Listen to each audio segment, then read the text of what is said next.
Welcome back to Achievers Point classes. आज फिर एक बार कक्षा 12वीं फिजिक्स के अध्याय 1 आवेश एवं विद्युत क्षेत्र के ऑब्जेक्टिव्स की सीरीज में नया वीडियो बनाया है आपके लिए, जिसमें पार्ट 3 है ये। इससे पहले 2 पार्ट बन चुके हैं और चैनल पर अपलोड हो चुके हैं। आइए देखते हैं। इसमें आपको एक वाक्य में उत्तर देखने को मिलेंगे। क्या कहा जा रहा है? आवेश का विमीय सूत्र क्या है? क्या पूछा? आवेश का विमीय सूत्र क्या है? तो आवेश का विमीय सूत्र निकालने के लिए अपन क्या कर सकते हैं? आवेश प्रवाह की दर क्या कहलाती है? विद्युत धारा। तो अपन यहां से निकालेंगे Q बराबर I इंटू टी। तो Q की विमा निकालनी है तो I के लिए लिखते हैं A और समय के लिए लिखते हैं T। या पूरा लिखना हो तो क्या हो जाएगा? M0 L0 T1 A1। तो इस प्रकार से आवेश की जो विमा आएगी वो कितनी आ जाएगी? AT। कितनी आ जाएगी आपके पास? AT। नेक्स्ट क्या कह रहा है? मूल आवेश का मान कितना होता है? बार बार ये क्वेश्चन ये बार बार परीक्षा में पूछा जाता है। तो मूल आवेश का मान होता है 1.6 गुणा 10 की घात -19 कूलम। अब देखिए आप, जो ये 2019 में दोनों ऑब्जेक्टिव आपके पूछे हुए हैं। तीसरा ऑब्जेक्टिव क्या है? विद्युत फ्लक्स कैसी राशि है? तो विद्युत फ्लक्स मतलब किसी भी, ये पहले तो देखिए ये अदिश राशि है। कैसी राशि है? ये अदिश राशि है कि किसी भी चालक के पृष्ठ के अभिलंबवत गुजरने वाली बल रेखाओं की संख्या को क्या कहा गया? विद्युत फ्लक्स। इसलिए उसको अदिश राशि कहा गया। वो सभी दिशाओं में चलती है। अगला क्या कह रहा है? वायु में स्थित एकांक धनावेश से निकलने वाले कुल विद्युत फ्लक्स का मान बताइए। बहुत ही अच्छा क्वेश्चन है ये, और आपको सही से देखने को मिलेगा ये क्या कहना चाह रहा है। अगला क्वेश्चन जो है, वायु में स्थित एकांक आवेश से निकलने वाले कुल विद्युत फ्लक्स का मान बताइए। आपको आवेश दे रखा है 1। तो सबसे बढ़िया इलेक्ट्रिक फ्लक्स का जो गास का प्रमेय है, Q बटे कितना होता है? Epsilon not. तो इसको सोल्व करके आप लिख सकते हो Q का मान 1/ε0 या ε0 इनवर्स। तो इसका जो मान होगा वो कितना होगा? 1/ε0। इतना आपको एकांक धनावेश से विद्युत फ्लक्स मिलेगा। ये भी आपका 2024 में लास्ट ईयर पूछा गया प्रश्न है, इससे पहले वाले। अगला क्या कह रहा? विद्युत आवेश के क्वांटीकरण का गणितीय रूप। जो आवेश की क्वांटाइजेशन जो है उसका गणितीय रूप तो क्या लिखते हैं अपन? Q बराबर ±n इंटू E। ये क्या कहलाता है? आवेश का क्वांटीकरण है ना। या प्रकृति में आवेश एक निश्चित न्यूनतम मान का, जो कि E है, पूर्ण गुणज होता है। जहां n को क्या लिख सकते हो? 1 2 3 4 5 पूर्ण गुणज के रूप में लिख सकते हैं। अगला क्या कह रहा है? यदि किसी विलगित वस्तु से एक इलेक्ट्रॉन निकाल देने पर उस पर आवेश होगा।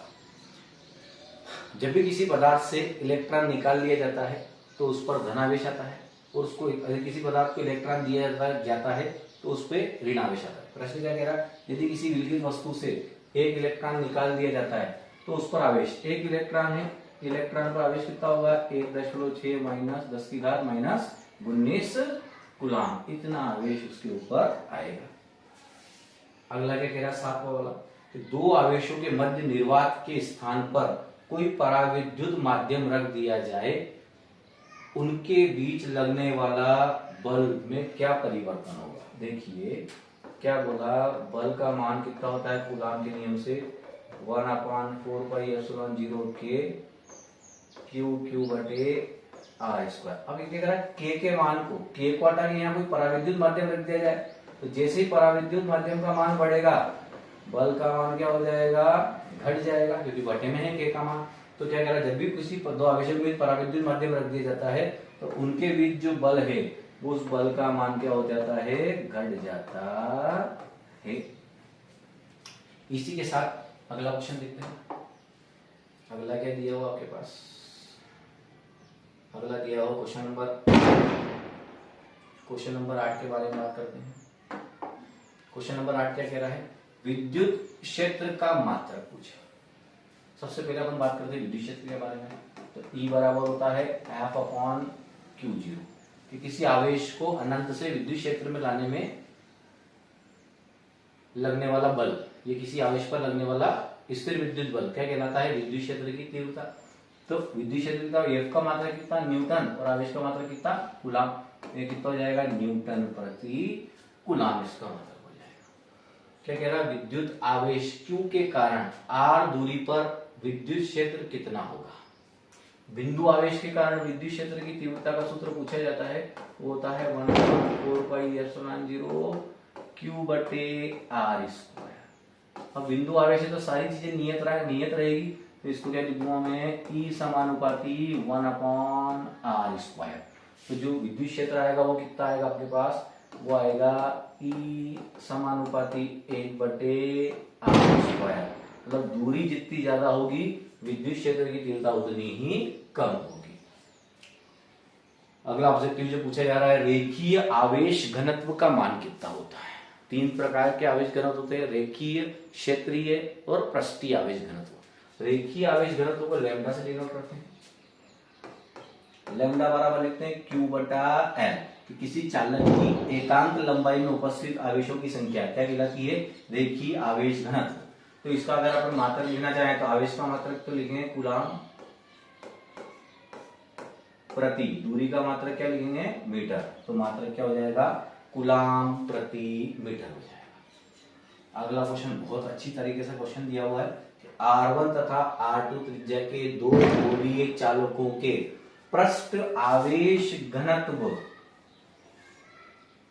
एक समान है, उनके पृष्ठ के निकट विद्युत क्षेत्र का अनुपात कितना होता है। देखिए, एक गोला है जिसकी त्रिज्या R1 दे रखी है, और हो सकता है दूसरा गोला बड़ा हो, उसकी त्रिज्या कितनी दे रखी, R2।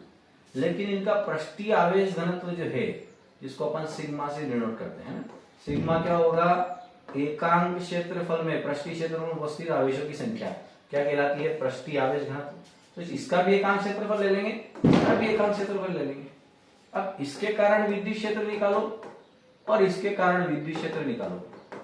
तो जब इनका आवेश पृष्ठ घनत्व एक समान है, इनके एकांक क्षेत्रफल पर उपस्थित आवेशों की संख्या एक समान है, तो बेसिक बात है इनके कारण जो उत्पन्न विद्युत क्षेत्र होगा वो भी क्या होगा, एक समान।